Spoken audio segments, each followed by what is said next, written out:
Today on the show, we're talking about the power, the expense, and the absolute critical nature of company culture.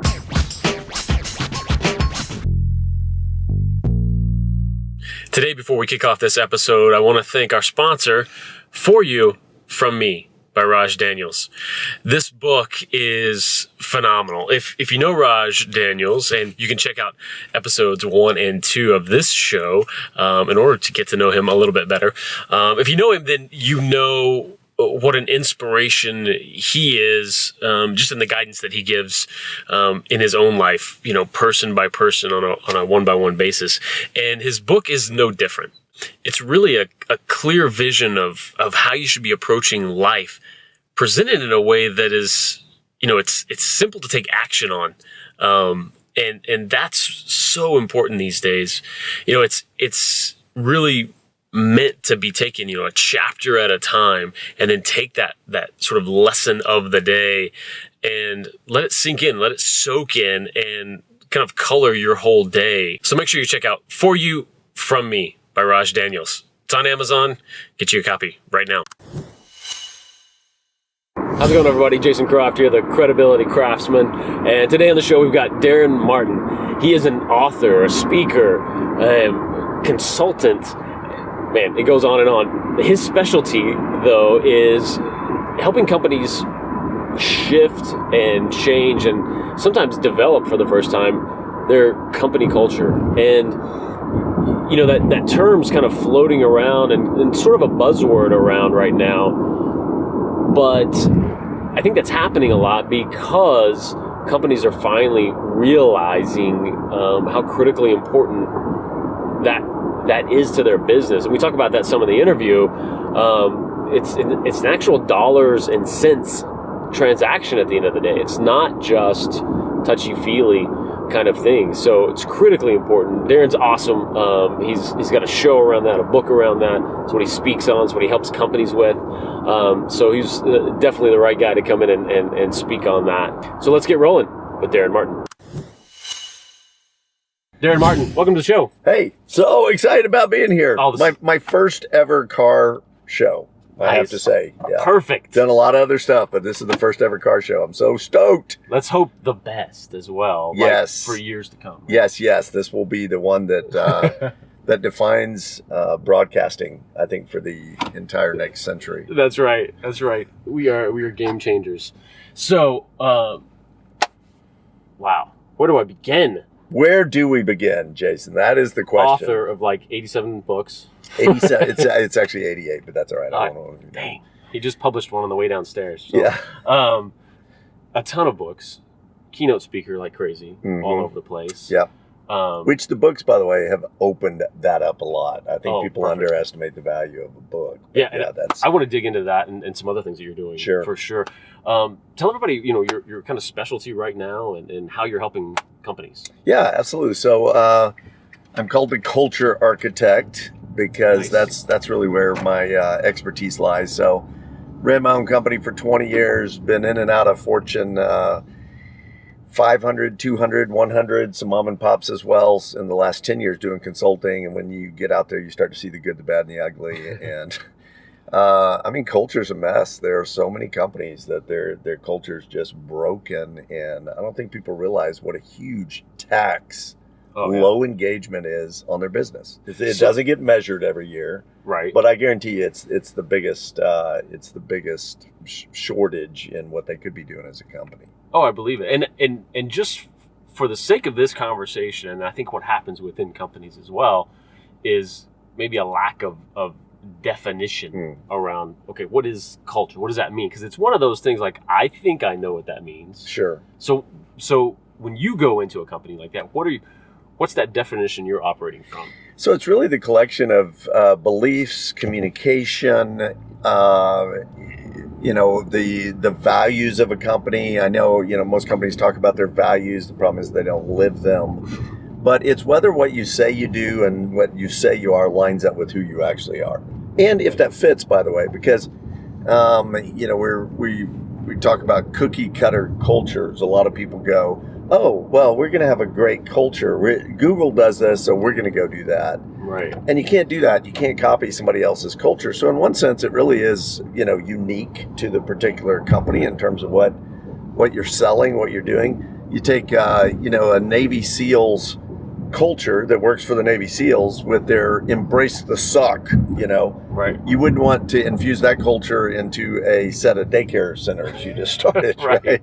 Embrace or that's the an suck. amazing niche. It could really, right? hey, Oh. I hadn't even thought about that. Write that down. Yeah, I'm writing that down. I want to make $1 million off that, Jason. That idea right there. Yeah, the Navy SEALs of daycare centers. But so on a more I guess esoteric level, it's what a company feels like when you walk in the door. You've walked into businesses and been like, wow, there's something this place has energy. It feels alive. People are, engaged. And then we walked in the other day. It was the afternoon. We were going to, stop by, have a beer, and we walked into a restaurant. The place just felt dead. Wow. There was nobody. We sat there for about 4 minutes. Nobody even talked to us. We're like, we're out. You know. So it really is something that is kind of the look and feel of a place, either from an outsider's perspective, like the customer, the people walking in, or certainly from the inside. Oh yeah. And people who work in great cultures generally love going to work every day. They love being a part of it. They feel challenged. There's there's so many elements to it.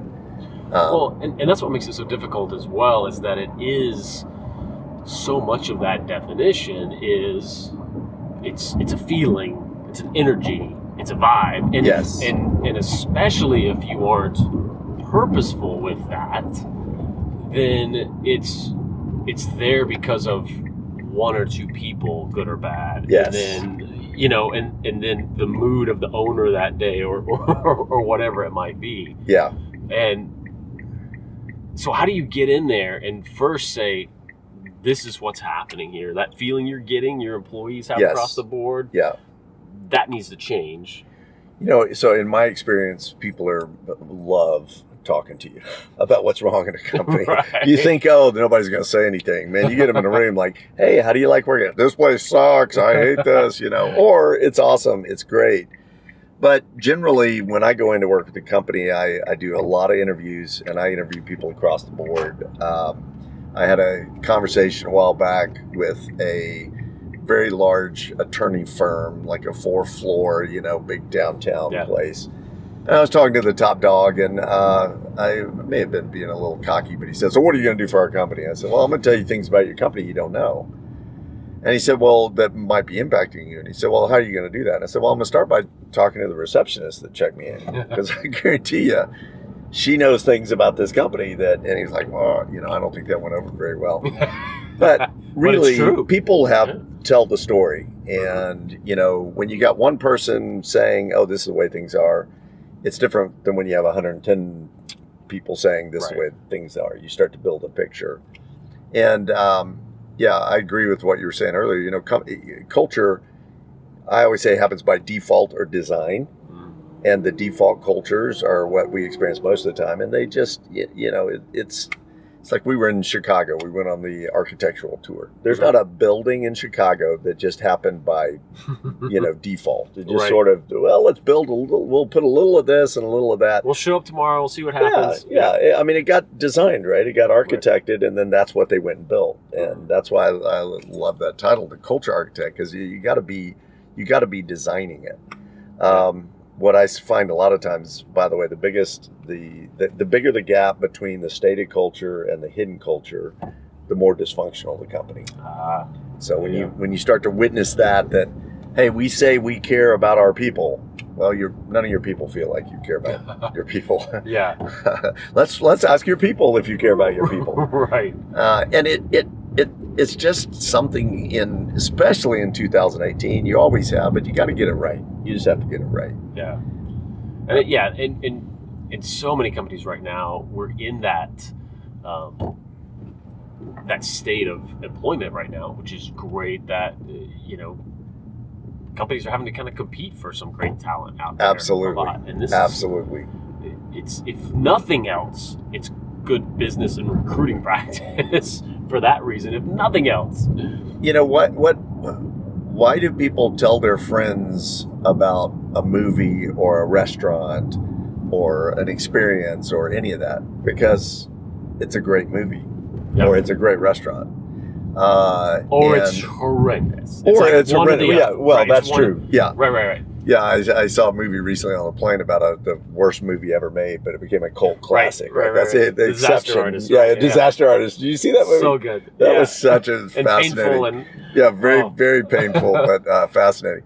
But yeah, and why did the best recruiters for your company? I talk to people all the time. Hey, we put ads in the paper. We can't get good help. And well, if you're doing it right, I really believe the best recruiters for your company, for other employees, are your employees, are the people that work there that are telling their brother and their, friends, hey, you got to come work here.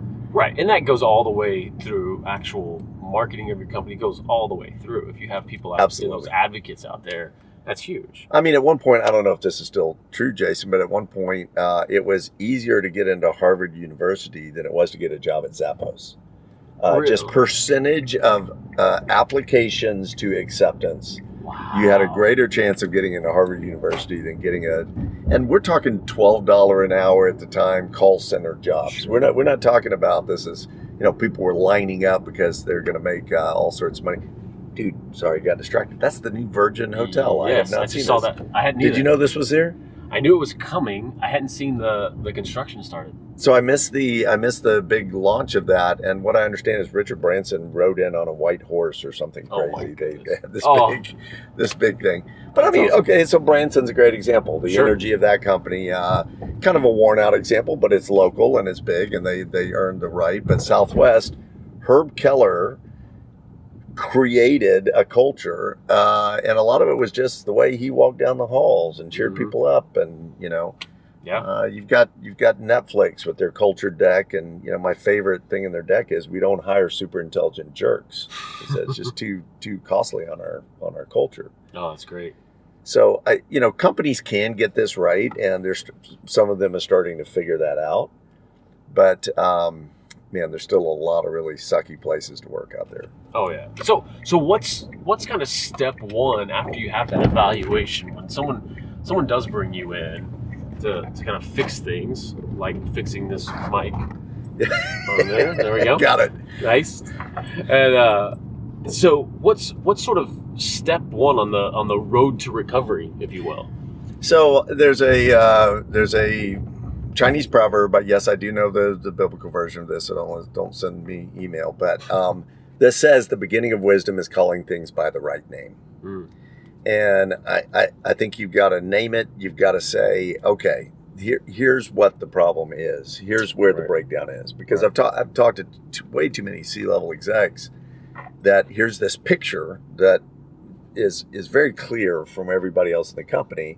And they're like, no, that's not true. That's not what's going on. Or no, they don't get it. They don't understand, So you got to start by being honest with yourself. And then I think it's about not just constructing, I'm going to go put something together and then I'm going to come share it with the whole company. I think it's about getting, people involved, getting people closest to the valve, saying, what do we want to be like? What do we want it to feel like coming to work? What makes us optimal? You can have a great, fun place to come to work, but if you're not dominating in the game, you're not, making profits and so forth. So instead of coming in and dictating what your culture is going to now be. Right. Unless that's the kind of culture you want to build in. Sure. a dictating culture. Right. So, yeah. So and then it's a matter of kind of mapping out what are the, like I said, with Netflix, they created their whole culture deck. Here's our core, and not this gobbledygook, sounding mission statement thing where we exist for the furtherance of our preponderance on the quality care of the constituency that blah blah blah. Heretofore shall now. I always love the ones where we're going to obey the law. One of our values is we obey the law. Okay, that's good. You need to write that down. That's like the warning labels on the bottles. Like if this has to be here, someone's done this. Absolutely. That's that disclaimer that you got. Like, okay, well, I'm not going to kill you. Well, that's good. I hadn't even thought of that. Oh my! That didn't even occur to me. Now I'm very upset.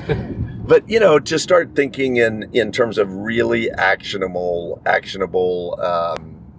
items and things that help people have a sense of belongingness, that make them passionate about the company, that kind of dictate the way we do act and behave. I talk about in a company of owners the great mantra for the Ritz-Carlton: we are ladies and gentlemen serving ladies and gentlemen. And it's just, I call that a BAM, a business actionable mantra, but it really gives marching orders for every single practice within that company. It doesn't matter what you're doing. If you're the dishwasher, cleaning the room, the VP of sales, it kind of directs behavior. And I felt that. I've never taken the time to write corporate a letter in any kind of, I don't know if anything, much less a hotel, until I stayed at the Ritz-Carlton, and was so blown away. Yeah. And so impressed that I had to take time out of my evening. Yeah. And okay, this is amazing. That's what they inspire. I heard a gal speak the other day. We shared a platform, and she talked about her Disney experience. And it's been a while since I've been to Disney, with the whole family and the young kids and all that thing. But dude, she could not stop raving about them. Wow. You talk about a raving fan. And by the way, the same thing with not high dollar companies like a Ritz or like a Disney, but like a In-N-Out Burger or a Chick-fil-A. These are fast food places that have built these really incredible cultures where people are proud to work there. They take their work very seriously, and they're passionate about what they do. So it's not about how much money people necessarily are making, although that's always nice. Sure. But it's really about the experience. Oh yeah. So I love this, and I think you're doing amazing things with these companies from the inside, and you're also going in. You'll go in and work with the company, but also with your speaking. You're speaking on this topic and some others as well, correct? So yeah, the books have opened up whole new vistas, particularly company of owners. By the way, it's a letter day. We just got a big shipment on our third printing of a company of owners. Wow. Congratulations. Yeah, so we've shipped a whole bunch off to Ingram, where that's who moves them for Amazon and around the world and whatever. Okay. And but we got 3,000 for us to just be able to sell back a room, because we get some big orders and so forth. So that's fantastic. Yeah, we're really excited about the third printing of that. Where's it going with that? Speaking.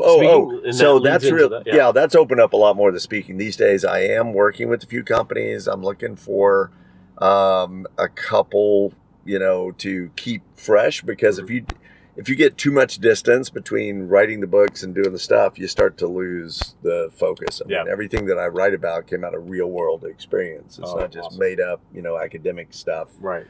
I tried to disguise where the bodies are buried, or, right, to protect the innocent, or not so innocent, I should say. But and Schmouthwest Airlines. Yeah.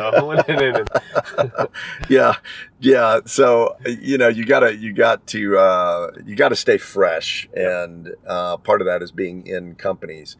But yeah, I'm doing a lot of keynote speaking these days, which is awesome. Getting out there, telling the message, and we really think company culture. Actually, I saw recently a Harvard study that said companies that get culture right will see a 765% increase over 10 years to their net profitability. Good. 765% over 10 years net profitability. That's just like crazy. That's amazing. And you can. It makes sense though too when you start to dig into it. Of course. When you think about the cost of turnover and the cost. Yeah. Absolutely. People are showing up. They're watching out for things. I saw a stat recently, by the way, that's pretty staggering. I talked about this last night when I did my talk over at the network bar. But that's right. that Fortune 500 companies in the last 10 years have contributed a negative 400 million jobs to the job sector.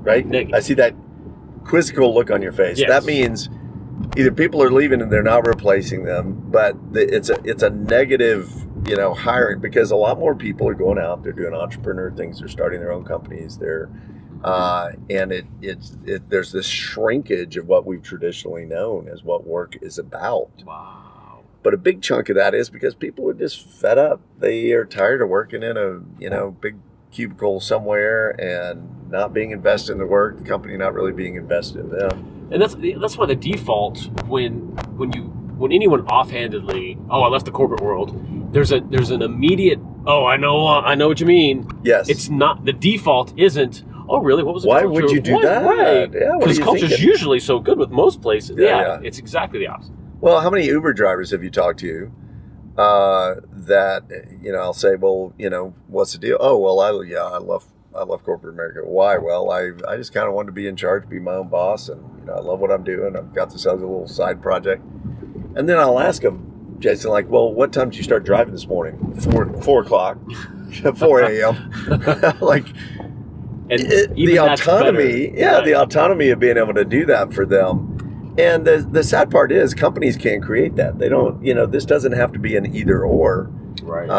And as we've talked about, there's some companies getting it right out there where people are just really passionate about what they do. But for most companies, unfortunately, culture is an afterthought. It's kind of that culture thing. We should probably pay a little attention to that. Right. Everybody's talking about it. Right. It's either because it's a buzzword or because something happens, and now we have to focus on it. Yeah, absolutely. Yeah.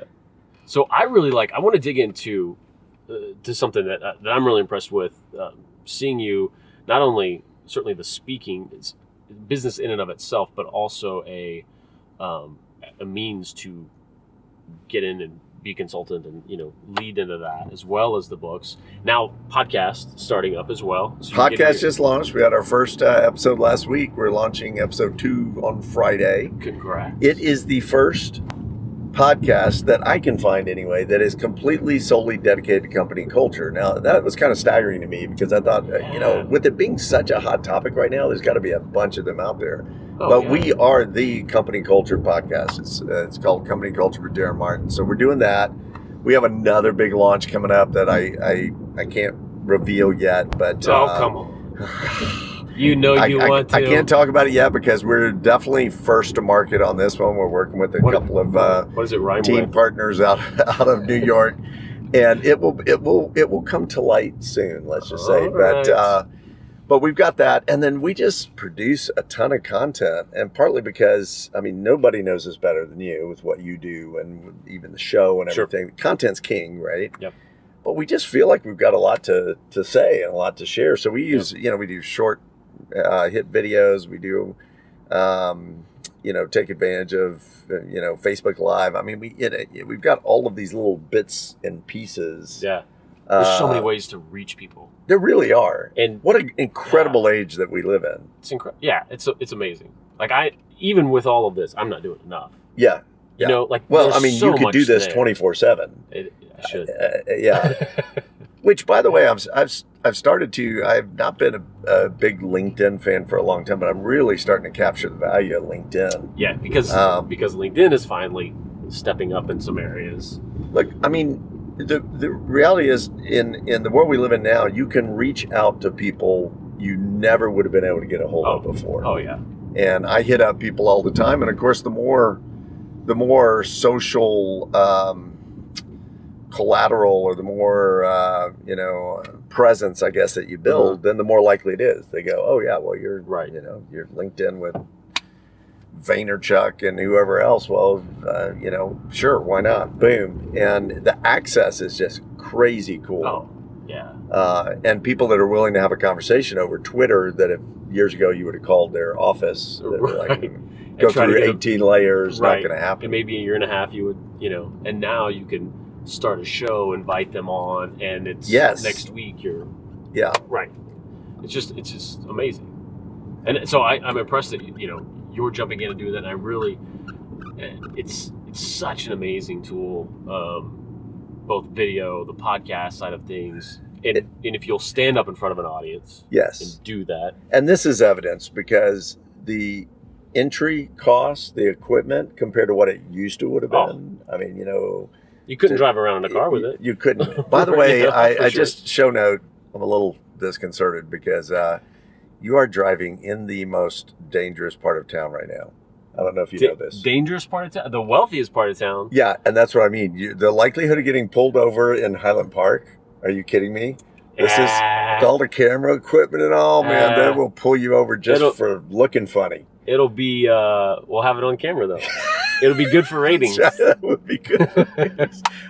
Okay, gun it. Let's go. Yeah. I want to see this happen. Let's see what we can do. The only ticket I've gotten in the last, 6 years was right here, brother. Right here in Highland Park because the guy said I was doing 24 and a 20 or something. Yeah. Oh, look. He's got somebody over there. Yeah. See, he's distracted. We're safe. Well, they got to support that big police station down there. That's right. So, yeah, the people who say, I don't know what to do or I don't, how do I get my message out? Just pay attention because, and start.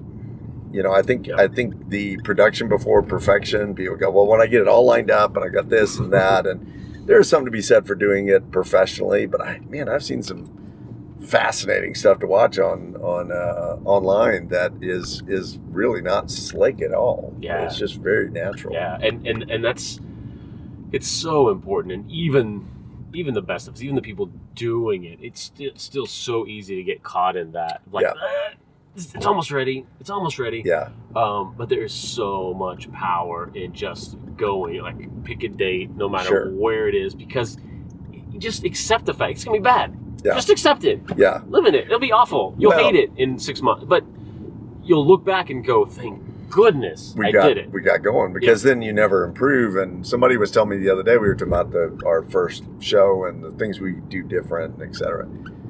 And she was saying, listen, I've been a long time viewer of The Simpsons. And she said, if you go back and watch those original Simpson episodes, can't watch them. They were horrible. Yeah. She said that the drawing on them, everything was just, the voices aren't right. It's so much, but hit show, and they would never have gotten where they are today. And, if they hadn't gone down that road.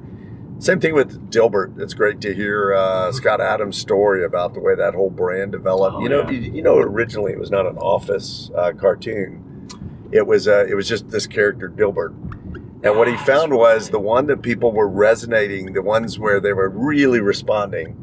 I think he still does this, but he used to, if he doesn't now, put his email on the cartoons. So he got all of these feedback, thousands of people. And when he figured out that, look, 90% of what people are grooving on are the Office comments and the Office, that's when he really sort of shifted that thing over. His books are fantastic. His nonfiction. Have you read Win Bigly? I have not. Fascinating. Read that and one yet. The other one, How to Fail and Still Succeed. Yeah, that one's awesome. He's a really smart guy. I actually quote him in a couple of my books. He's one that I reached out on Twitter and just showed him snapshots of where I quoted him in the book. He was like liking it and responding. Oh, that's awesome. He's a cool guy. He seems like a really, really stand up character. And of course, Dilbert, my book, Beached Whale. The first indicator you're a beached whale company, which beached whale companies are companies that are stuck on a sand dune. They're big, they're powerful, but they can't swim because they just missed the memo, as I say, the world as we know it is over. But the first indicator you're a beached whale company is, do you see the blue here, the green here? Yeah. The first indicator is if you walk around and there's a Dilbert cartoon on every cubicle. And I mentioned that recently to a millennial. And the guy goes, well, no, the bigger indicator is because you said cubicle. I'm like, okay, touche. Touche, right, exactly. But I mean, it's you were talking earlier about what do you do? Sometimes you walk in and see something as simple as that. And as I say, look, if there's a lot of Dilbert cartoons around, they're trying to tell you something. Yeah. Oh, that's great. And then we address and talking Beach Whale about, well, what do you do? Well, you go have an honest conversation about, hey, I read this cartoon. It's really funny. Tell me how you experience that here. What does this mean to you, and how are we doing that? Open up those conversations. That's great. Well, Daren, how can people follow along with you, track you down, stalk you all over the place, find the podcast, all of that? Yeah, just contact Jason. Yes.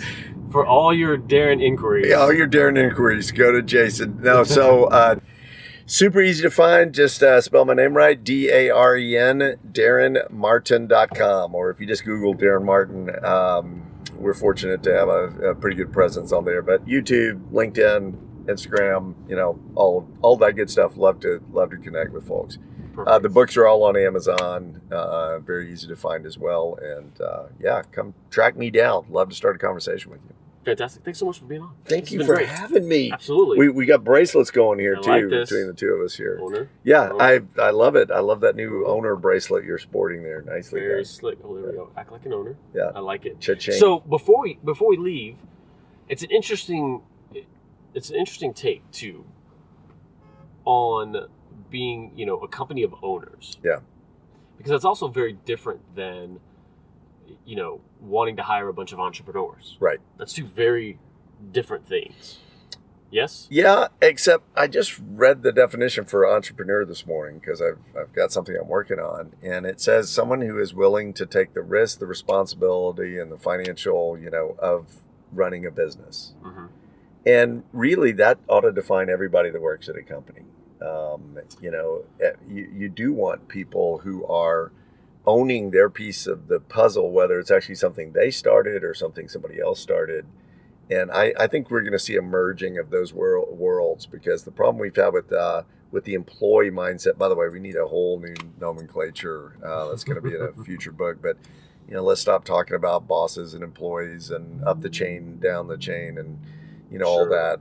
It's got to be partners and, just a whole different language. Yeah. But, you want people who act like owners and people who, but in order to have them act like owners, you got to treat them like owners. Yeah, and I make that distinction, I guess, for me, because I take owner as someone who takes ownership. Right. Yes. Even if it's what they do, whereas somebody, it's not necessarily a good thing to have that employee who needs to do this job and this task to be, the most entrepreneurial person, because, and I've talked to other business owners as well who have, they absolutely don't want that at all, because they're going to be gone, or they're trying to do things their own way. So it's again, this is why what you do is so important, because it's so critical to find that happy medium sure. in between there. So not everybody's necessarily wired with that, pioneer spirit. I'm going to go do my own thing, build my own deal. And if they're in a setting where they really feel valued, they feel like their work has meaning, they can be happy as a lark, right? Yep. But you do get a contrast. Henry Ford said years ago, "Why, when I ask for a pair of hands, do I get a brain?" And he was basically looking for what ultimately the automotive industry got, which was machines, right? Drill this hole here, don't ask any questions, don't do.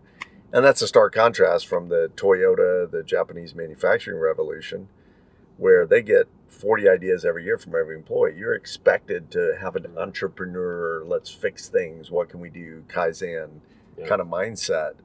So, this would be a much, much longer discussion, but I do think it is a little short-sighted if business owners are threatened by people that are actually showing up with ideas and passion and vision.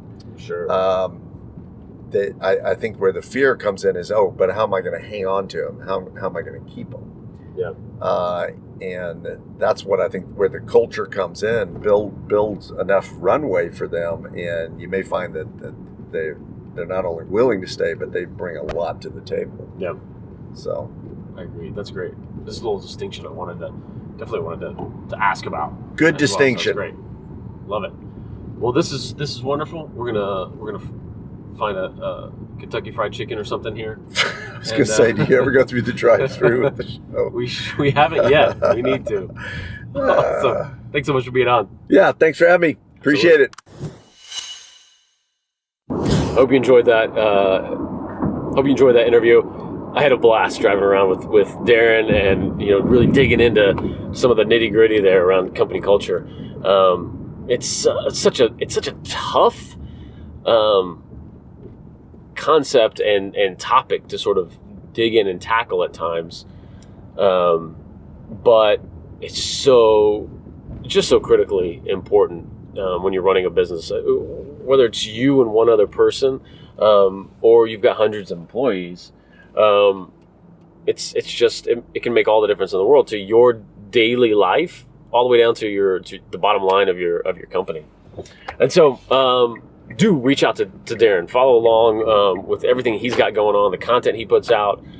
Check out his books for sure. They're on Amazon. And if you want help with some of the things that we talked about on what Daren's doing, what I'm doing here with this show, and really building your own authority building tools like having a show of your own, putting out video content on a regular basis, make sure you hit me up. You can find me at croftmediaco.com and shoot me an email over there, jason@croftmediaco.com, and be glad to chat with you and see how I can help. And if you like episodes like this, make sure you subscribe here for more great interviews like the one we just had with Daren, and we'll see you on the next one. It's Saturday night.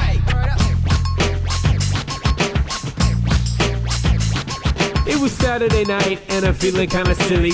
Winter coat on cause the air was chilly, but I'ma make my way out to the record spot. Gotta find some new breaks for the beats to rock. I gotta come with the flavor like some lifesavers. On now and later's Dr. Beatmaker. If I'm a player, it's like your tape deck. And if you miss the gig, then take a rain check. Stacks of wax piled high to the ceiling. Need a U-Haul truck if I would think about stealing, but it's not my steed, so I commence with the digging, no kidding. Something that'll keep the beats hitting what I'm getting. So much to choose from, bro.